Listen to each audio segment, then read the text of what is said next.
From Narrows Plaza, we're here for the title matches of the 2018 Pacific Northwest Invitational Tournament. Similar situations in both divisions left here. Evan Smith on your left needs to win one more match to capture the handicap crown, while her opponent Paul LeMay's got to win twice at this point. It's triple elimination match play. And Smith in really good shape, throwing the ball well. And that's a 6-frame double for her to get her at 200 scratch, and she's only got to beat Paul by 18 pins. So she's in really good shape.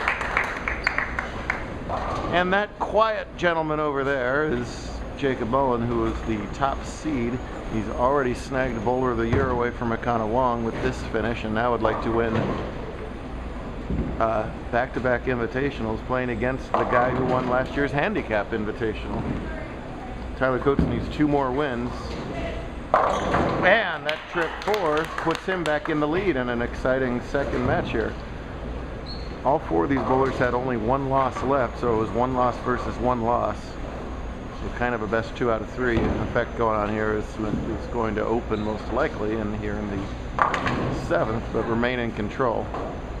Tyler Coates, some bowlers just have a knack for this triple elimination format. Coates obviously one of them. He went loss, win, loss to start the invitational last year, and then ran the table for that title, and has been spectacular all day.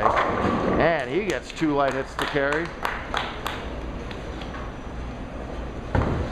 Takes it right back to Mullen and regains the lead. Should Mullen or LeMay win, they'll play one more match for the title.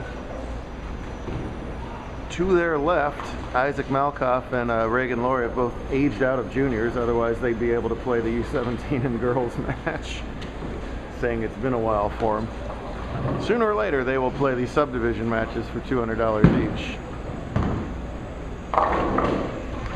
Spare from Paul. This will be his best finish of his JBT career either way. Qualified 8th today. Lost his opener and hadn't lost again since playing Evan, who has just been a buzzsaw right now. Oh!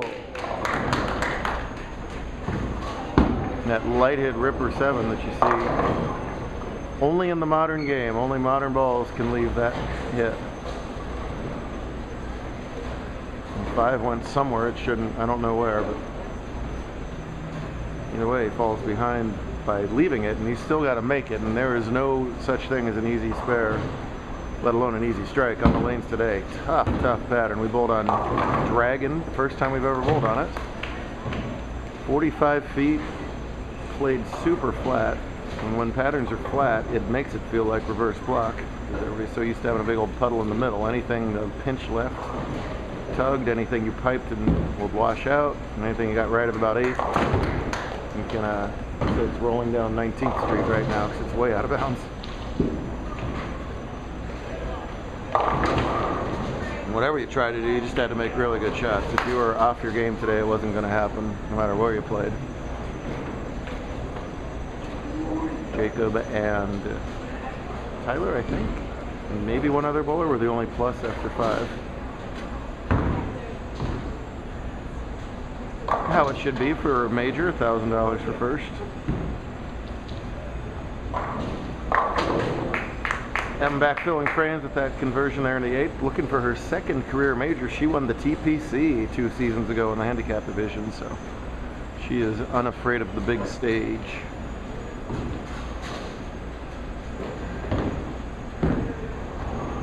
Likes that one.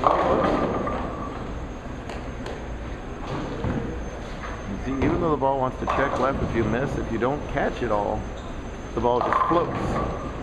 That's what a low volume and a high length will do. Those combinations are usually very difficult.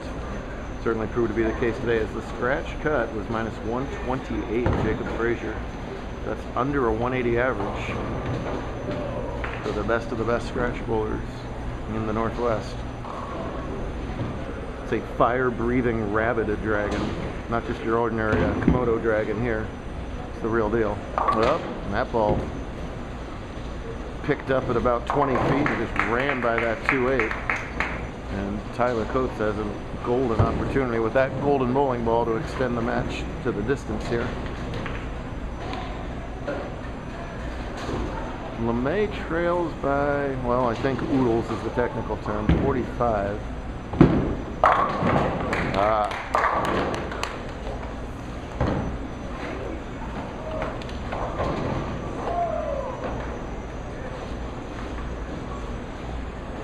Tyler tells himself, stay calm, stay in the moment, all those sports cliches. You do not want to give Old Noisy any second opportunity in this game.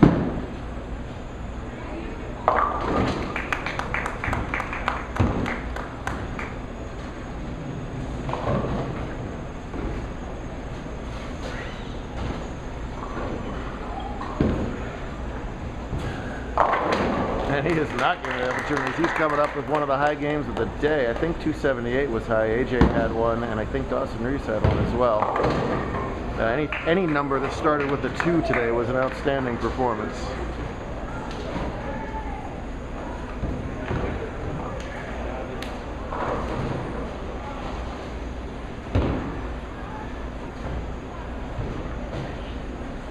And for LeMay, it is going to be the end right here, I'm afraid. But still, by far, career high finish. He's going to cash for a pretty $500 scholarship prize. And Evan Smith wins the tournament and gets to bowl another game because Reagan has been desperate to bowl this match. Evan, stop talking and start winning, please. Thank you. Carry on.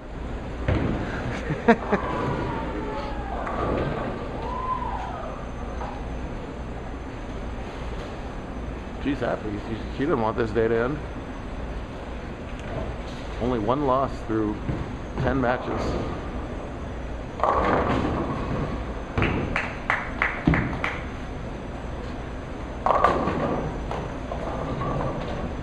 Josh doesn't care about that mispair over there. It's a weird situation because you're not going to bowl on this pair anymore, so it's not like you have to line up for that pair, but you also don't want to just totally lose your rhythm against someone who quite clearly is very much in rhythm. One more spare for Smith to finish out. She will end up in the 180 scratch, which is plenty enough. So Evan will play Reagan in the girls' scratch title match while Jacob and Tyler go one more game over there.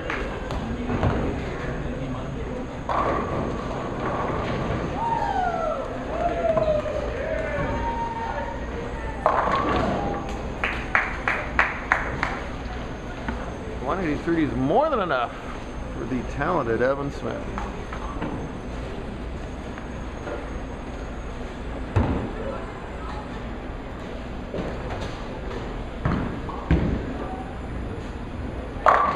Boy, he's looking at his strongest at the key part of the weekend. Make that a 7-bagger. One of these points in bowling, wish you could transfer some of these X's over to the next game. I know the Mariners have 10 runs they'd like to have applied elsewhere. Woo! Almost the old 7-9 to stop the string.